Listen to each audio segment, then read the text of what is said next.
celebrating miracles of Christmas. A lot of things are happening tonight. Families are gathering together. People are traveling around the country and even around the world. Lots of people shopping. Talking about shopping, a week ago I went to downtown to get a gift for a friend, and as I was heading to the mall, I got off the bus and I saw this group of people singing carols. And you know, the city of San Francisco have organized and decorated the downtown very nice with lights and trees, and this group of people were singing carols, and I thought that was pretty cool. But the most amazing thing to me, it was that they were singing about Jesus. Can you put that slide up there, man, please? One of the songs they were singing, it was Holy Night. And these are the lyrics. Truly he taught us to love one another. His law is love, and his gospel is peace. Chains he shall break, and the slave is our brother. And in his name all oppression shall break. The other song they were singing, it was Silent Night. You know, and has a lyrics. It says, radiant beams from thy holy face, with the dawn of redeeming grace. Christ the Savior is born. Christ the Savior is born. And that's so totally Christian. I don't know if you ever noticed that in many cities in the States, they're trying to take the word Christianity or Christian from the songs or the churches, or they don't want us to say Merry Christmas. They want us to say Happy Holidays. That's not making sense. But I thought they were singing these songs. They were so unashamedly singing. And I thought, I pray, oh God, let them hear what they're singing. Let the lyrics of these songs penetrate their hearts. Let the meaning of the songs be understood. It's a miraculous time of the year. For one thing, it's a worldwide miracle. Offices shut down in Africa.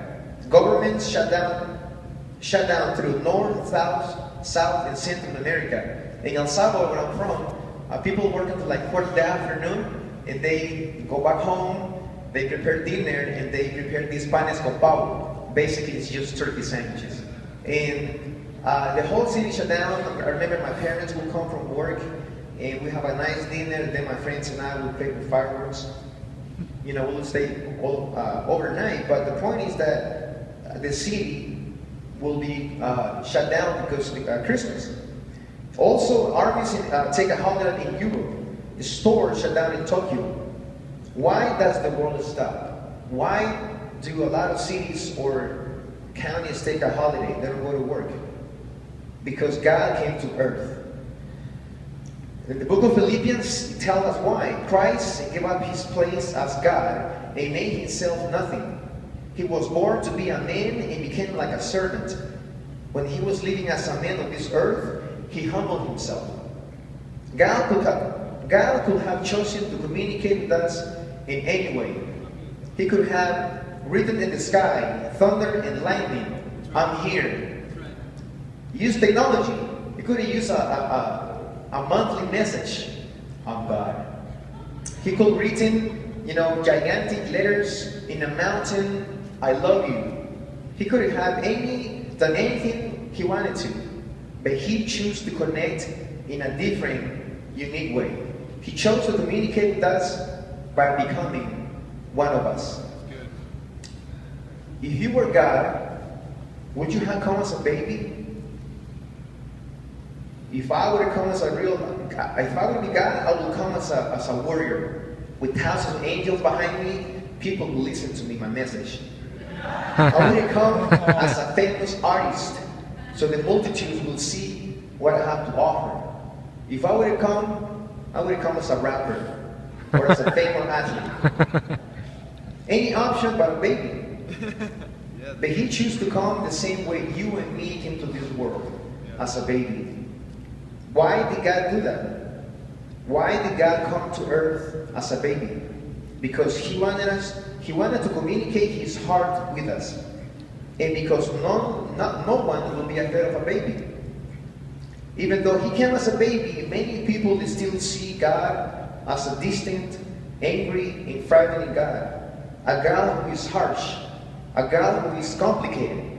a God that expects too much from us. But He wants you to know the real Him, the real God. He wants to know everything that ever happened to you. He wants you to know Him.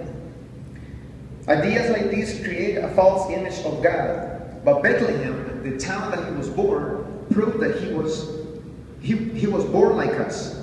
He grew up like us. And the Bible described Him as a kid who went to the temple. He felt stressed like you and me. He knew about his stress because people criticized Him. They followed Him. They wanted to hurt Him. He was tempted like us. In the Bible says that the devil tempted Him for 40 days and 40 nights. He was hungry. He was tempted with the power on the rebellion. He was tempted by women. He went to the well and tried to get some water. The woman at the well came and said, "Hey, how you doing?" But he suffered like us. He was beaten. He was spat on his face. He was crucified because of us. He was disappointed. He was pressured. He was misunderstood, just like you and me. So He understands what we go through. He understands what we face, what we deal with, why we cry, and the things that make us angry. Point number 2, God came to ordinary people.